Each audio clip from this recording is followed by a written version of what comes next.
मराठा आरक्षणासंदर्भात या विशेष अधिवेशनाचं आयोजन तर करण्यात आलेलं आहे। हे अधिवेशन बोलावण्यात आलेलं आहे, मात्र सगळे सोयऱ्यांची तरतूद अधिवेशन कामकाजाच्या मसुद्यात नसल्याचं समजतंय। सूत्रांनी दिलेल्या माहितीच्या आधारे या संदर्भातला तपशील समोर आलेला आहे।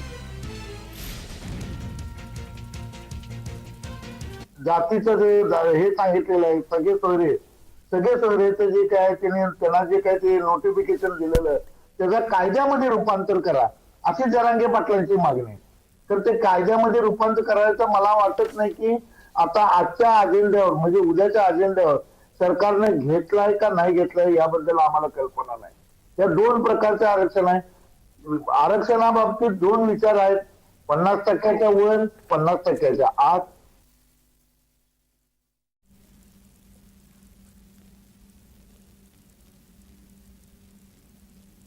या संदर्भात बोलण्यासाठी आमचे प्रतिनिधी रोहन कदम आपल्याशी जोडले गेले आहेत। रोहन, सगळे सोयऱ्यांबाबतची जी अधिसूचना प्राप्त झालेली आहे त्याचं कायद्यात रूपांतर व्हावं या मागणीसाठी हट्टाला पेटले जरांगे।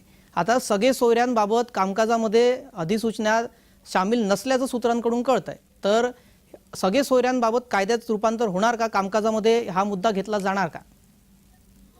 नक्कीच, खरं तर हाच खूप मोठा प्रश्न जो आहे तो सर्वांसमोर पडलेला आहे। कारण का काही दिवसांपूर्वी आपल्याला आठवतंय की जरांगे पाटील त्यांच्या आंतरवाली सराटीहून मोठा मोर्चा घेऊन जो आहे तो वाशीपर्यंत गेलेले होते, मुंबईच्या विशीपर्यंत गेलेले होते आणि त्या ठिकाणी मुख्यमंत्र्यांनी त्यांना शब्द दिलेला होता, त्या ठिकाणी मराठा समाजाने आरक्षण मिळालं अशा प्रकारचा जो आहे तो आनंदोत्सव संपूर्ण महाराष्ट्रामध्ये देखील केलेला होता।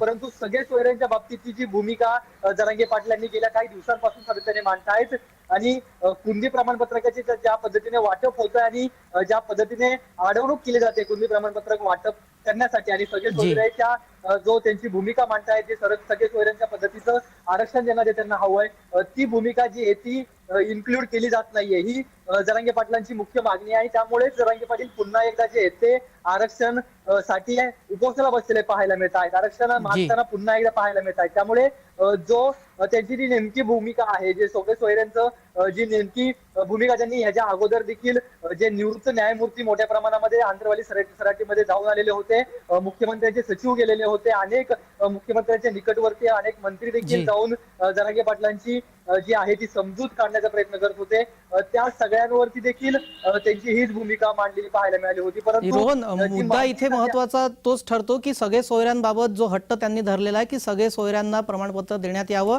आणि जी अधिसूचनाचा मसुदा सरकारकडून प्राप्त झालेला आहे त्याचं कायद्यात रूपांतर व्हावं। मात्र आता या अधिवेशनामध्ये या संदर्भातला प्रश्न सुटतो का हे पाहणं महत्त्वाचं ठरणार आहे। तुर्तास धन्यवाद आपण दिलेल्या या संदर्भातल्या माहितीसाठी। सगळे सोयऱ्यांची तरतूद या विशेष अधिवेशनामध्ये नसल्याचं समजतंय, त्यामुळे सगळे सोयऱ्यांबाबतची जी भूमिका मनोज जरांगे सातत्यानं लावून धरतायत ते पूर्ण होणार का हे पाहणं महत्त्वाचं ठरेल।